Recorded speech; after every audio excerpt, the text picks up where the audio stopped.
Welcome to the Bob Priest Show of Life podcast. I'm your host, Bob Priest. Thanks for tuning in today's show.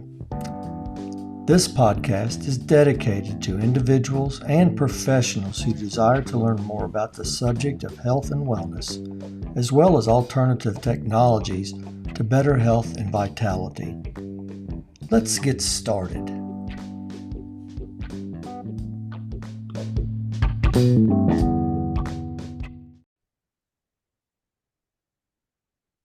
Welcome to the Bob Priest Show of Life podcast. I'm your host, Bob Priest. Thanks for tuning in today. My guest today is Lindsey Burns. Hi, Lindsey. Hi. Lindsey is here to talk to us today about preventing Alzheimer's or improving brain health and memory, even with an Alzheimer's diagnosis. She is a functional medicine certified health coach and certified Code 2.0 health coach. She helps couples where one partner is experiencing some cognitive decline, and she helps that partner to improve brain health and memory and using natural approaches to address the root cause. So this is an exciting topic. I personally went through this with a spouse in my past, and I know some of the challenges that came along with that for myself, but what even more specific, her. So, Lindsey, I'm looking forward to hearing about your practice and what you do. So tell us a little bit about yourself, Lindsey. Thank you. Thank you so much for having me on. I really appreciate it. So a few years ago, pre-pandemic, I noticed my mum's memory was getting a bit worse. And I Googled it to see what could I find out. And that was quite depressing. I looked at the NHS website. I'm in the UK, so the NHS website. I looked at Alzheimer's Society and Alzheimer's Research UK. And they all pretty much at the top of the website said that there's nothing you can do. There's no cure. Didn't say there's nothing you can do, sorry. They said there's no cure. I gave up. I wish I'd scrolled down a bit more. All of those websites do say much further down, hidden, that there's a lot you can do to prevent Alzheimer's. And they say something like 40% of Alzheimer's cases and dementia cases can be avoided just through 12 simple lifestyle changes. So I wish I'd read that. But actually, I think if I'd read that, I probably would have thought it was too late, really. She got worse, particularly during the pandemic. I was moving mum and dad into a retirement village, probably way too late. They were in their mid to late 80s between them. So I think it was a bit too late. But I think the stress of the move and everything around the pandemic and having to do that during the pandemic, the stress of that either made her worse or it highlighted where her memory was not so good. She'd been quite good at hiding it. And I think there's a lot of stigma attached. And I'm not saying she consciously hid it, but I think there's a lot of little self-preservation things you can do to try and, minimize it a little. But I really noticed in the pandemic. And then quite by chance, I met a guy who told me he had almost completely reversed his symptoms of Alzheimer's. Wow. I know, that's exactly what I said. I said, wow, tell me more. And it turned out that he had started to notice the symptoms in his mid-30s. I mean, that's just shocking in itself. And by his mid-40s, he had to give up his job. He'd had lots of strategies to try and keep his job going and to remember things. But by his mid-40s, he couldn't hide it anymore, and he had to quit his job as a management consultant. And when I met him, he was 58, I think. And it was just in the previous 3 years, he'd turned it around. So basically, we had a chat. We had a chat for about an hour on the phone, and he seemed fine to me. He could recall things towards the end of the conversation, pick them up from the beginning of the conversation, add to them, He seemed absolutely fine. He did say he's worse at night when he's tired. But you sent me some links to books and research articles and clinical trials and some videos, and I just got it all and read it all cover to cover and got my mum on the protocol as fast as I could, and she improved pretty quickly. Really, just took a few months before it was noticeable, and she's significantly better now. That's great.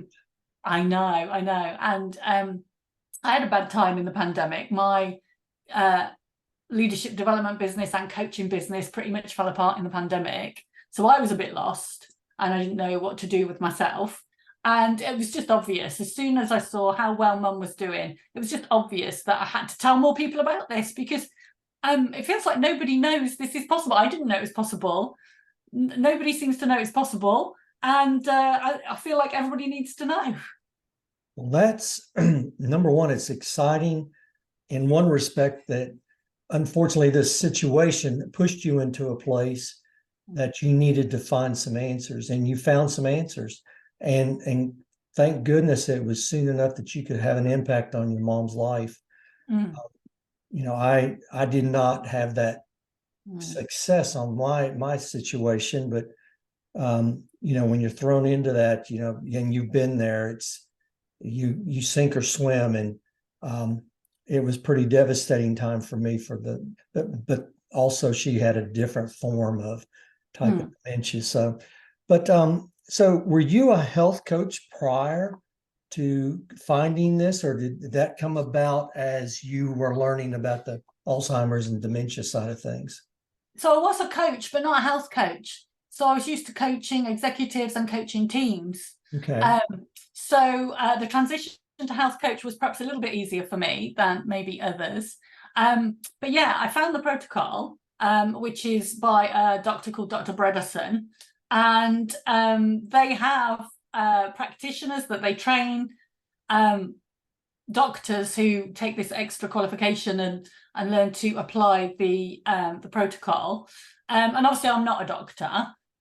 So the only thing I could do was use my health coaching skills. And they train health coaches as well, because it's quite a bit of lifestyle change. It's not like going to the doctor and getting a pill and just remembering to take the pill. There's quite a bit of lifestyle change. So people might find it a little bit difficult. So we use health coaches to help people get over some of those hurdles, find the easiest ways around lifestyle change to suit them and to fit into their lifestyle. So yeah, I trained as fast as I could. That's amazing. And this is all post or pre-pandemic time, or both? This was kind of mid-pandemic. So my mom was, you know, it was obvious my mom's memory was not doing well before the pandemic, but pretty much this was entirely in the pandemic. And it was quite serendipitous, really, that my business fell apart. My old business sort of fell apart in the pandemic. So it gave me the time. It gave me the time, first of all, to move Mum and Dad into the retirement village. That was a job in itself. But then it gave me the time to retrain. So the functional medicine health coaching qualification is a year. And the Apollo Bredesen protocol health coach training is self-paced, but it can take around a year. And luckily, because I had nothing else, I did them both at the same time, which was a lot to take on and a bit crazy, but I was that enthusiastic. Well, it's you had motivation too, that's for sure.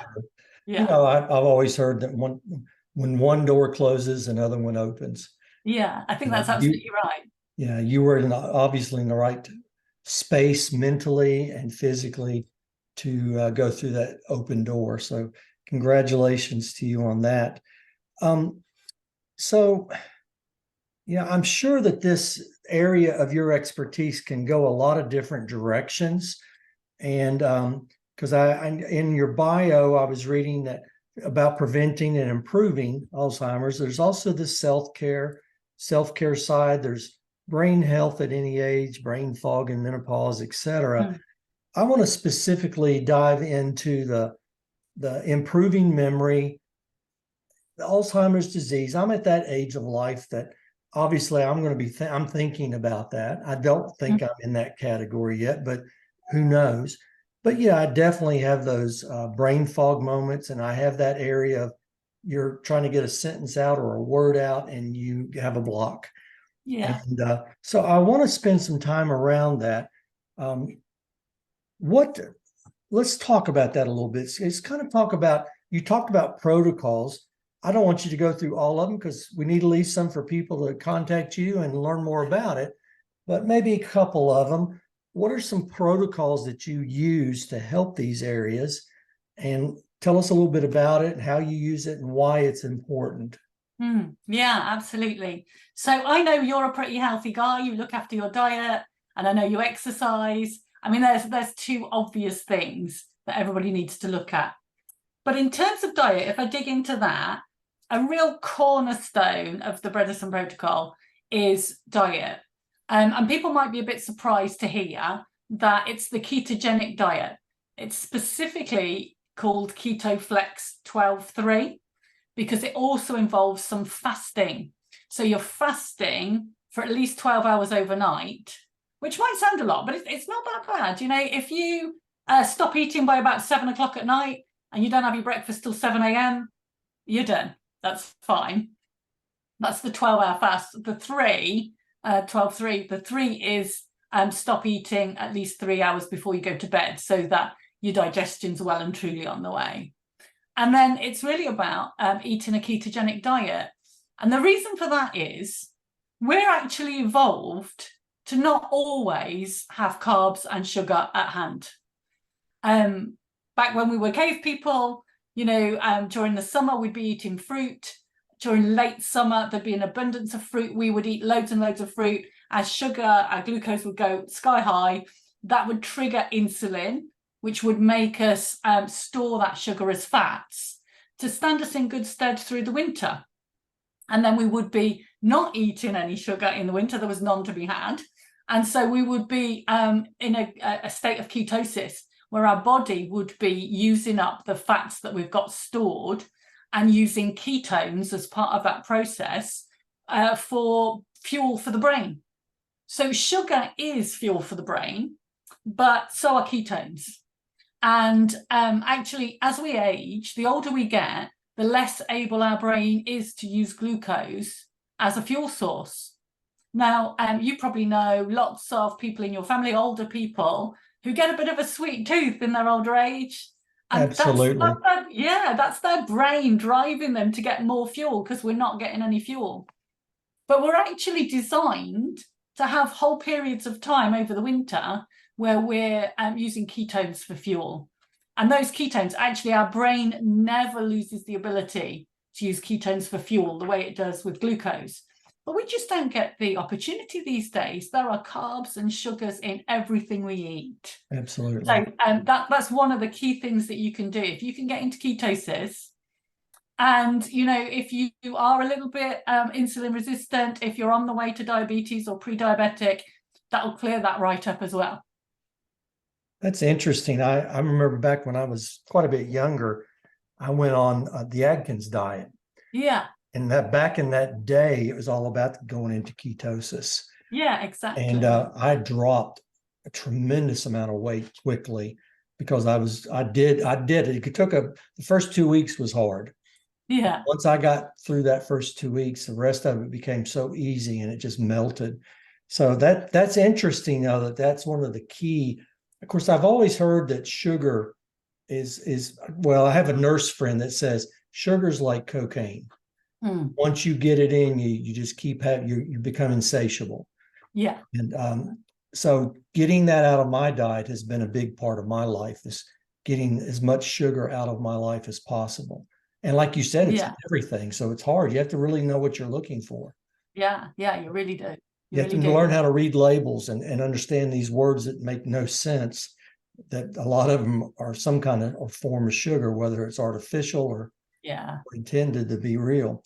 So a lot of those artificial sugars are really bad for you as well. Yeah. I would like to pick up on the Atkins thing though, if you don't mind. I know you were just about to ask me another question there. Okay. So Atkins made a big leap forward in the right direction. But on the Atkins diet, I did the Atkins diet back in the day as well. And Atkins really emphasizes a lot of protein and a lot of fats, and you can have saturated fats as well as healthy fats. The keto diet has moved on quite significantly, and we've discovered that you can have a lot of vegetables. If you saw what I eat, a typical meal would be at least half a plate is vegetables. And the protein element is just a normal amount of protein. You don't overdo the protein. Right. That's not good for you either, too much protein. And then you do have lots of fats, but they're healthy fats like olive oil or avocados or nuts or seeds. So it feels like a healthier diet as well than Atkins was. Well, it sounds like I'm doing some of the right things, because I eat a lot of vegetables, and I've cut down on the things that I shouldn't have considerably. I kind of call it the magic plate, where I have, larger amounts of greens than I do others, and only a palm full of a protein. Perfect. And then carbs is minimal. So, and I feel better too. So it sounds like I'm doing some of the right things. So you are. Hey. So what can people hope to achieve if they were to contact you and say, look, I feel like that I'm maybe going down this road, or I've had parents that are there and I want to help them. What are some things that people can hope to achieve if they contact you, Lindsey, and want to use you as their coach in this matter? Yeah. So obviously I can't make any promises because I don't know where people are and what some of their contributing factors are until I've met them. But basically, if you contacted me, I would do an assessment with you to find out all areas of your lifestyle, how you're doing.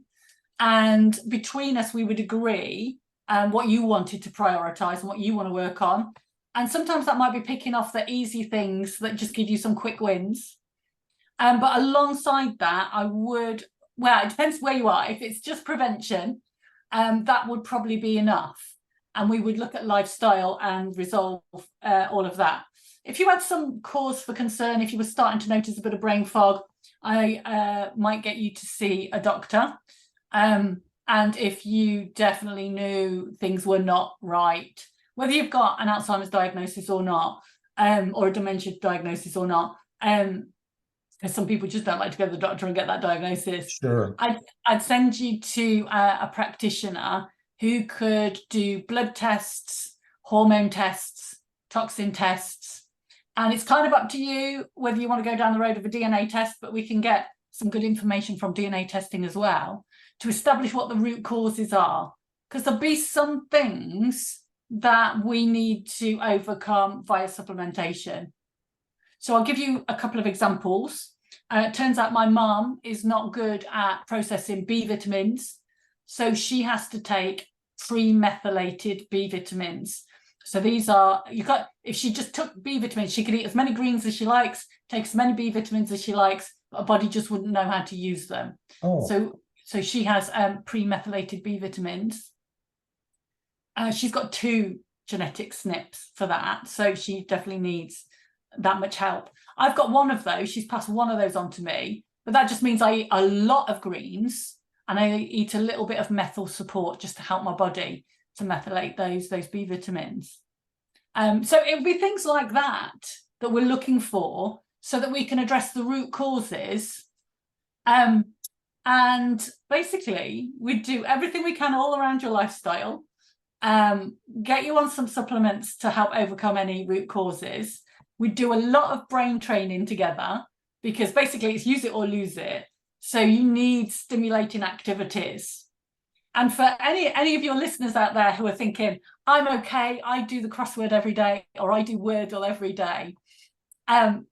It's not enough, I'm sorry, because your brain gets used to the things it's good at.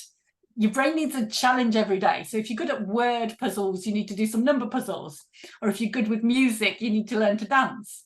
Or if you're good at maths problems, you probably need to do, I don't know, something else, learn to play an instrument or something. Your brain needs to be pushed in new directions all the time. I find that interesting you say that, because after I had my stroke, I didn't process the same way. I was extremely good at multitasking because as a band director, you just had to do that.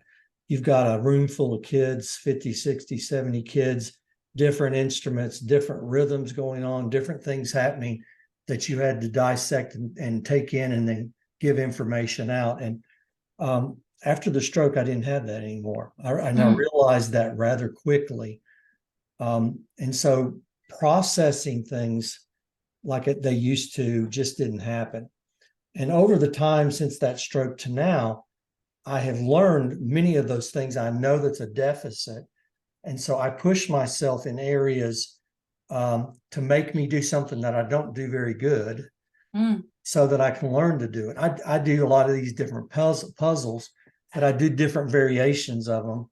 And I go back and forth so that I don't get stuck on one area. Music being my background, it became a little bit of a challenge because I couldn't process it like I used to. And for a year and a half or so, I stayed away from it. I just didn't do anything. That's sad. And I thought, well, I can't do that. That was my wheelhouse. So I started finding ways to, and I did it on different instrument this time. And I've tried to push myself to learn that new side of something that I didn't necessarily spend as much time with. So I've tried to find some ways that it sounds like this is one of those good protocols or one of those good areas to spend time in. So I'm glad I'm glad that I've got it validated now. So. Yeah. And your brain, having had a stroke, your brain is incredibly plastic. You can work around the difficult spots and find new routines and new ways of linking up the neurons to relearn old skills. Yeah, and that's what I've had to do. So what are some key things that everyone could do to reduce the risk of dementia? If I had to say two things, the first thing I would say is look at food labels. I'm going to give everybody a tip. There's an app called Yuka, Yuka, that is absolutely free. And you can scan all of your food labels, all the barcodes on your food labels, but also your personal care products as well, like face creams or whatever, deodorants. You can scan them and it will give you a list of everything that's in it. But for more than that, it'll tell you which ones are bad for you. It'll tell you which ones are carcinogenic, which ones are endocrine disruptors, so they disrupt your hormones, which is really bad for your brain. And which ones would just be allergenic or an irritant, and it'll give it a rating. Yeah, that's the one with the little carrot. You got it. And the really great thing is that if you scan a product and it turns out not to be that good for you, you just scroll down and it gives you all the alternative products that are much better. So you can take that shopping and really clean up your act while you're there in the supermarket. That is a great tip right there. So look for the food labels, but download this app, Yuka. I'm downloading it right now, and I'm excited about this because even though I've all read, my friends use it. I'm studying to be a health and life coach to add to my wheelhouse, and some of the things that I've read in my health section and the pages and pages of label reading, I'm like, oh my gosh, that's going to be hard to remember all those things. But I'm glad I'm hearing and learning about them, and now I've got another tool that I can use. So what's number two? And number two is just learning what you just said. You're learning to be a health coach. You're having to take on lots of new information. That's just so good for the brain, just lifelong learning. There's this whole concept of cognitive reserve, which says that, and lots of research backing it up, that the more you learned as a kid, the longer you were in school, the more you've learned, the later onset of any dementias will occur. And it's a lifelong thing. It's never too late. So even if your listeners are thinking, oh no, I didn't stay in school, don't worry, you can start now. You can build up your cognitive reserve now. So learning new things that appeal to you. It doesn't have to be a drudgery. It can be really good fun. I think that's a good suggestion. Being a lifelong learner, being an educator and getting extended degrees and all that was just part of what I did to become better at what I was doing. But I've always been fascinated. I'll meet people like yourself that are down this other area that I've never experienced, and then I get excited about what I hear, and I want to learn a little bit more. And whether I Right. do anything with it isn't really so much the point as I get to learn a new thing, a new, whether it's a new invention, a new way to look at life in general, what we're talking about right now, or whatever. So that's a great, I think both of those are great takeaways today on our podcast. Yeah, that natural curiosity that you're displaying there, I mean, that is just fantastic. That is going to stand you in such good stead. Well, thank you. What have been some standout moments for your clients? It's always really moving when I first meet a couple, because one of them will have been noticing some decline, and both of them are probably thinking there's nothing can be done, and you know, sort of planning for the future and thinking about dementia homes, and oh, I mean, how depressing. And then they meet me and I explain what I can do and how much they can benefit if they apply the whole protocol. Not everybody does. My mum doesn't do the whole protocol, but she's still significantly better than she was. But the results you can get if you stick with it and apply the whole protocol are just phenomenal. So just the hope in people's faces gives you such a lift. And, you know, I think that gives them a lift as well, obviously. You know, just having a positive outlook for the future has such a big impact on your health as well. So pretty much everybody I meet, I get that little glow right on the first meeting. But it's that point where they really notice and they can tell. And usually clients sort of talk about they hadn't realised how foggy it was until it cleared. And then they realise, like, they've come through it, and they can look back and, you know, they've been living it all that time and not really appreciating what it was like until afterwards. But the partners as well, just, you know, seeing some improvement. And sometimes really quite early on, it's not even just about seeing the improvement, it's about the decline stopped, and they notice the decline stops, the partner does, obviously before we get any improvements. And just even that can be such a ray of hope for everybody. Yeah, and that key word in there, hope, that gives you a real reason to have hope, because you found some alternatives, some protocols, different things to try that maybe Western medicine just wasn't catching, wasn't able to do. It's kind of a Band-Aid, but that's about it. Yeah, that's exciting news. I wish you and I had met several years ago. Yeah, I wish I'd known about this myself many years ago. For sure. My mum wouldn't have needed to even go down this road. But Well, you know, with that thought in mind, why is it not better known already? Oh, I don't know. So I guess one of the issues is there are clinical trials. So specifically, there's the one that's quite newly out. It's quite a small trial because you have to make a lot of lifestyle changes, and probably you need to take quite a few supplements. It's hard to find a lot of people to do a trial. So when I challenged the NHS on it, and I challenged the Alzheimer's Society in the UK, they were both aware of it, but they said the trials are so small that they can't back it yet. And I guess I can understand that. But the issue is, the small trial I'm talking about was 25 people, 22 improved. One stayed the same and 2 declined.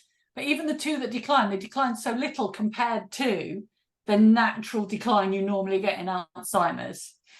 And I think my problem with the whole thing is there are no side effects to this. Well, there are side effects. The side effects are you clear up your diabetes, you clear up your joint pain, you feel a lot healthier. You if you need to lose weight, you'll lose some weight. You know, all the side effects are positive. It's not like testing a drug.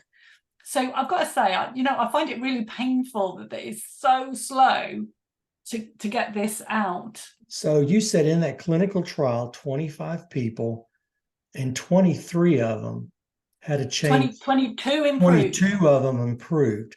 Yeah. So that's like what, a 92% of the trial. I mean, it's a huge The FDA, this is the key, and to approve a drug only takes 3%. 3% can approve a drug that then has all these side effects that maybe make your sugar diabetes not better. They may give you other problems with other areas that didn't even exist prior to you starting on this. So it's like, why don't we put more energy into the things that are getting a 93% or 92% result in the positive, and not put so much emphasis on the 3%? Well, I mean, that just makes so much sense for all chronic conditions. Chronic illness all chronic illnesses are so much more prevalent now than they were when I was a kid. When I was a kid, I didn't know any kids with asthma. Loads of kids have asthma now. Yeah, I know. When I was in my, I don't know, I'd say 10, 11, 12, I saw a program on the telly that really stayed with me. And they were talking about, in my lifetime, I would know somebody who gets cancer. And now it's 1 in 2. I mean, it's the stuff they're putting in our food. It's the pollution in our environment. It's the stress we're all under. If we could clear up these things, we wouldn't just be saving people from Alzheimer's. We'd be saving people from loads of different chronic conditions. Yeah, it would change. I don't know why we don't. It would change so many things. Yeah. This has been really interesting, Lindsey, and we're actually, honestly, it's very encouraging.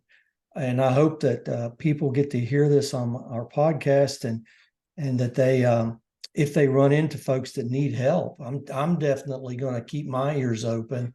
And if I run across something, I'm going to give them your name. That's brilliant. Thank you. That's such an opportunity for a loved one to help another. Yeah. And if the worst thing that happens is they slow the decline, that's a win. Yeah. If they turn it around and at least it levels out or goes up, that's a touchdown and a half. So yeah. That's exciting. Can people find out if they're at risk? You can. So there are certain genes that make you predisposed to it. That doesn't mean there are people who have 2 copies of the gene who never get Alzheimer's. And there are people who get Alzheimer's who have no copies of the gene. So it's not it's not a done deal. Deterministic is the word I was struggling for there. It's not deterministic. So you can test. I mean, I think you need to think very carefully before you test your genes to see, because how will you handle that news? Mm-hmm. It comes as quite a shock. And also, if you've got children, you've got to think, if you find out about you, then what have you passed on to your children? Will you want to have that conversation? So it just take a bit of thought. Do you know the what are the genes called? It's called ApoE4, APOE4. My daughter, her mother, I told you, died of Pick's disease, which is a form of dementia, Alzheimer's. Yeah. Yeah. And I was told that children could carry it. And my daughter's a nurse practitioner. So, she was too inquisitive. She was younger when this happened, but she was just in her early stages of becoming a nurse. Mm. And she wanted to know if there was anything, if it could be passed on. So I said, do you want to know what I've been told? And we took her to the doctor for her to talk to the doctor. So she has chosen at this point not to pursue that. And I think probably that's a wise decision, but even so, it's in the back of her head. Yeah. I mean, it's a personal choice. For me, myself, I had my entire DNA run the same time I had mum's done. I didn't even wait to find out what mum's was. I just had mine done at the same time, because I just thought I would rather know. There are very few genes that are deterministic, very, very few. Most of them, the phrase is, the genes load the gun, but the environment pulls the trigger. And so you can unload the gun by changing your environment. And that's interesting you say that, because when we were going through the struggle of finding out what was going on. The doctor, the neurologist, said that when he did a certain kind of test, and he said if the test comes back with this particular gene, then we've got some problems. If it comes back with this other gene, then there's hope. Mm-hmm. And unfortunately, it came back with the one that there was, and I don't know if these protocols at that time would have made any difference. I don't know. I didn't get that opportunity to try it, but so that's interesting. And I guess it's important that we know these things, because maybe there's a chance we can turn something around before it gets to the point of really hitting the gas pedal, so to speak, and moving in a fast direction. Yeah. I tell you, I find this so interesting, but I also find it encouraging. And the encouraging part is that if there's someone out in our audience that either is experiencing Alzheimer's or variations of that, or you have loved ones, there are opportunities to look further into how can we help our partner, our parents, someone that we care about, and finding ways to get them in front of and exposed to alternative ways of taking care of your body. I've become a real big believer of being a holistic approach rather than one thing does all. I'm not a real positive person anymore when it comes to somebody popping a pill at me and saying, here, this will do this. Well, typically when you read that, it does too many other things that I don't want to have any part of. Yeah. So, Lindsey, I am so encouraged by this today, and I thank you so much for sharing just a little bit. I know that there's a lot more, and there's a lot of it more in depth you could go, but you've given my audience a snippet of hope, and that's what I always look for that within the people I interview. Before we let you go, you've already done this for a couple things, but what are 2 things that you would like to leave of value for our audience today that could just be something that lifts them up, that encourages them, or something that they could do to just have a better quality of life? Yeah. I think when we think about our lifestyle and improving our lifestyle, I think quite often it can look insurmountable. It can look like, that there's so much I need to do. So I always encourage people, if you just make one tiny change for the better and see how you get on, and that will give you the hope and the encouragement to do one more tiny change. When you realize if you just do the tiny ones, they'll feel easy to fit in, and hopefully you start to feel a little bit better, and that gives you the motivation to try another one and another one. And before long, you'll be looking back, a year from now, you'll be looking back thinking, I can't believe how much I've turned my life around. Yeah, that's great. And that's a great way to look at it. Just 1%. If we do 1% every day, it's going to add up. Yeah, absolutely. Absolutely. What else would I say?